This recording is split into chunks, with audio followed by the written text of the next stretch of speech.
Hi and hello to our language buddies out there, especially for the grade 4 students. So we are at our lesson 3. Okay, we are at week 3 of your lesson for English for quarter 2. And for this week, we're going to talk about expressing ideas appropriately for one's purpose, context, and audience. So let's have a quick look at your learning competencies for this week. So note important details of a story, express ideas appropriately for one's purpose, okay, context and target audience, and use appropriate nonverbal cues for clarity of text, purpose, and meaning. For day 1, let's have a short review. Okay, you're going to fill in, okay, this story grammar. Okay, you can use a familiar story or your favorite story. Okay, and then try to break it down with the following um, story map or story grammar, and then fill in the needed details. So you have the title, the author, okay, where is the setting, who are the characters in that story, what is the plot, okay, what are the events that happened in that story, what is the author's point of view, what is the theme, and the genre of your favorite story. Okay, now, what do culture means to you? Okay, ano ba ang ibig sabihin ng kultura para sa iyo? So when we go back to our past lesson in Araling Panlipunan, okay, so when we say culture or kultura, it is the way a set of people, okay, it's the way of living, okay, of a set of people living in a particular place. Or ito yung paraan ng pamumuhay ng mga tao sa isang partikular na lugar. Ito yung kanilang araw-araw na ginagawa. Ito yung paraan nila ng pananalita, paraan ng pakitungo sa kapwa nila. Ito yung may mga sarili silang halimbawa mga tradisyon na ginagawa sa kanilang lugar. Okay, so now we have here some set of pictures and try to figure out, okay, which country, okay, each one belongs. So we have here picture 1, we have a halo-halo, picture 2, Pahiyas Festival, and picture 3, we have, of course, the crispy, okay, and juicy lechon. So, alam na natin that it belongs to the Philippines. Okay, how about this set of pictures? Okay, so meron tayong a way of writing, and then, for picture 2, I'm really not fond of this food. Okay, so, I think it's sushi or tempura, or I'm really not familiar, okay, sorry. And then we have another picture, okay, but I think this one belongs to Japan, okay. Then so just correct me if I'm wrong, alright, okay. And of course we have here hola, okay, favor, gracias, okay. We have bread, okay, and we have a beautiful scenic picture. Okay, so I think it's part of Europe. Okay, another set of pictures, of course, the famous Statue of Liberty. We have the pancakes and a beautiful picture of a city. Of course, it is in the United States of America. And the last one, okay, so we have here, okay, ang kinahumalingan ng marami ngayon. So, for the kimchi itself, okay, alam na natin it is from Korea. Now, the question is, how do we show respect for other cultures?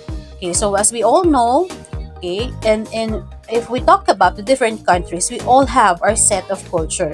Even in the Philippines, no, alam natin sa bansa natin, kahit nga mismo sa Pilipinas, may mga iba't ibang kultura rin ang bawat probinsya o lalawigan sa Pilipinas. So of course, wag na tayong lumabas. Paano ba natin? How do we show respect for other cultures? So of course, one thing is we don't laugh at what they are doing. If they do something that is different or we are not aware of what they are doing, just stay quiet, observe what they're doing, and try not to laugh. Okay? Kasi yung iba, di ba, pinagtatawa na natin kapag ganito yung ginagawa nila. Pero sa kanila is napakahalagang seremonyang yon. So one way, isang paraan para ipakita yung ating respeto ay ang pagtahimik. Huwag natin pagtawanan kung ano yung kanilang ginagawa. Okay, another thing. Okay, ask politely on what are they doing. Okay, so observe and of course, kumbaga, huwag magsalita no ng mga bagay na offensive to them. Especially kapag hindi tayo well versed sa culture nila, or for example, you're traveling to another place, and this place, okay, have a different culture from us. Try to research ano ba yung pupuntahan mong lugar. For example, you're going to Korea, you're going to Japan. Okay, try to understand first, okay, study what culture do they have, ano ba yung mga practices na ginagawa nila, and then, para pagdating natin doon, hindi naman ikaw magmumukhang ignorante, no, na hindi mo alam kung anong ginagawa nila. And at the same time, hindi ka maka-offend ng other people. Hindi mo ma-offend yung kanilang kultura, no? So, let's be observant and of course, try to respect other cultures. Now, can you show me other gestures that show courtesy here in the Philippines and abroad? Okay, so sa atin sa Pilipinas, isang paraan ng pagpapakita ng paggalang ay ang pagmamana sa mga nakakatanda. Okay? So, yun yung isa sa mga gestures na hindi dapat mawala sa atin. Kilala man natin o hindi, once na may pupuntahan tayo at nakita natin may mas nakakatanda, we pay respect by showing, okay, yung pagmamano. For other cultures, such as in Japan and Korea, they show respect by bowing, nagbabow. Okay? Yung iba naman, beso-beso. Diba? Madalas ginagamit na rin natin ito, no? Kumbaga yung nagbebeso-beso, yung nagchichik to chick. Pero during the time of the pandemic, pinagbawal ito kasi nga of course para maging mas yung tawag dito, mas maging maingat na hindi makapagpasa ng virus during that period. That's why ang sabi, instead of kissing or instead of having the beso-beso and yung pagmamano, it's better to take a bow, no, yung ginagawa ng mga Japanese and Koreans. So kapag may nakikita sila, one way of greeting and paying courtesy to other people is bowing their heads. So today's lesson will be a story about the name of a person from a different culture. So let's find out what her experiences are for having this name. Yan. So isang isang example to, especially kapag may mga friends tayo na kung saan yung one of their parent is from a foreign country. So of course, naapektuhan yung kanilang names, 'di ba? Yung binibigay na pangalan sa kanila is for example based doon sa country, no, yung common name na doon sa country na pinanggalingan ng isa niyang magulang. So that's why for some, hindi sila familiar sa ganong klaseng pangalan. And on top of that is kumbaga pinagtatawanan or nagiging way ito para pag-usapan siya or maging talk of the town siya. Okay, so now how do we give respect to other people with unique names? Okay, so now let's find out what is the experience of this girl for having this kind of name.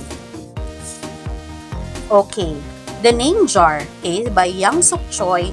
Okay, explain that it is okay. So we're going to explain to you. I'm going to explain, and then later on, okay, if you still have time, you can watch the story, okay, in another YouTube video. Okay, so the name jar is a story about a young girl named Eunhae who moves from Korea to a new country, the United States. On her first day of school, she feels nervous because some classmates find her name difficult to pronounce. To fit in, she decides not to tell anyone her name right away. Instead, her classmates create a jar filled with suggestions of English names for her to choose from. As the story goes on, Eunhae reflects on her Korean name, its meaning, and the importance of her cultural identity. Okay, so in the end, she realizes that her name is special and decides to keep it, helping others learn to say it correctly. This book highlights the challenges children may face when adjusting to a new culture, while also teaching the value of embracing one's uniqueness and heritage. So this is commonly being faced by those students who are transferring from one school to another. Okay, so as we all know, each school, okay, has have also their own culture. Okay, so that's why every child or every student, okay, have their own period of adjustment. Okay, so trying to fit into a new environment, new set of friends, new set of people, okay, so which is different or far different from what they've had before.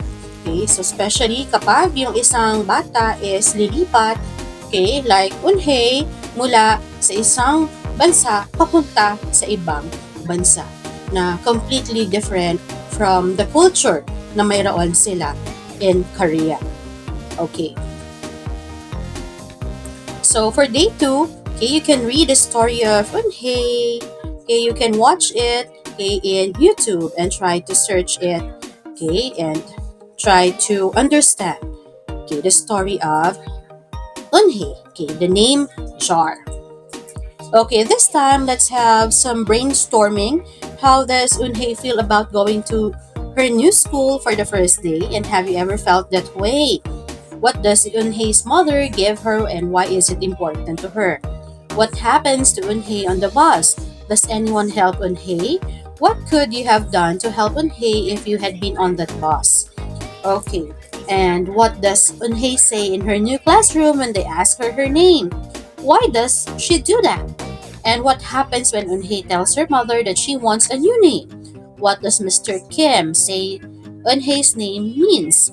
And what is in the jar on Eunhye's desk? Why do her classmates do that?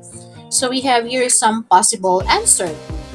So, Eunhye feels nervous and worried about going to her new school. Okay, yes, I have felt that when I was new somewhere. So, kung hindi ka man transferee, okay, so perhaps during your first day of school, okay, kung matatandaan mo pa, okay, or if you are going to a place na bago sa'yo and then you meet new people, okay, you can always feel that awkwardness. Her grandmother gave her a wooden name stamp. It's important because it reminds her of her Korean name and culture. Some kids on the bus tease Eunhye about her name, so no one helps her. Okay, so if you're the one, what are you going to do? So I could have helped by being kind, sitting with her, or telling the kids to stop. Eunhye says she hasn't chosen a name yet. She does this because she's unsure if her classmates will like or accept her real name. And when Eunhye tells her mother she wants a new name, her mother reminds her how special her real name is. Mr. Kim says Eunhye's name means grace. The jar on Eunhye's desk is filled with name suggestions. Her classmates do this to help her choose a new American name. Okay, so we have here another set of questions. Okay, and you can also find the possible answer here. For day 3, you have another activity. Okay, so let's all be creative. So how to draw a bubble letter. Okay, so you can watch it from graffiti letters, how to draw graffiti letters. So bubble letters. So another video that you can watch here at YouTube. Okay, so your teacher, okay, will give you a piece of paper and a pencil. Each student, you're going to choose a name that you want to draw in bubble. Okay, create your bubble letter names in pencil. And then after that, after having the outline, you can use a black permanent pen. Okay, so after outlining, and then you can also decorate the letters with colored pencils or markers. Okay, so for day 4, let's try to make generalization. So you're going to summarize the story using the graphic organizer below. So who is the main character? Of course, it's Eunhye. What did the character want to happen? Okay, so possibly she wants a new name so that other children would not have a difficult time to pronounce her name. Okay, what was the problem? What stopped the character from getting what he or she wanted? So when she told her mother that she wanted a new name, Okay, so Mr. Kim explained to her what is the meaning of her name. Okay, so how did the character try to solve the problem? So at the end, okay, so she did not change her name, but instead, she helped her classmates on how to pronounce her name correctly. So, how did the story end? Okay, so the story ended with Yunhei, okay, accepting and loving her name, and of course, her classmates accepting her. So in the story, okay, it's your reflection on learning. Rose says that they didn't get. Okay, so in the story, Rose says that they didn't get to choose their names when they were born, and all the kids thought about this. So after hearing this, what would you say to Unhei about her Korean name, or Uni, okay, for her Korean name? Okay, so for day 4, you will have your formative assessment. So we have here a 5-item test. Okay, read the following passages from the name jar and answer the questions that follow each one. Choose the best words to describe the tone and mood of each passage. Okay, and let's try to answer. Okay, so why did the author Yang Suk Choi write the name jar? So to explore themes of identity, diversity, and acceptance. So what is one key message or lesson the author wanted the readers to learn from the name jar? The value of understanding and accepting people from different backgrounds. In the name jar, Eunhye encounters various characters, experiences, and different emotions. So, what is the author's purpose in showing these emotions and interaction? So, to help readers understand the characters' feelings and the importance of cultural acceptance. And lastly, the author uses Eunhye's or Unis, or whatever pronunciation you would like, journey to a new school to explore the theme of identity. What is the purpose of highlighting this theme in the story? To prompt readers to think about what makes each person unique and special.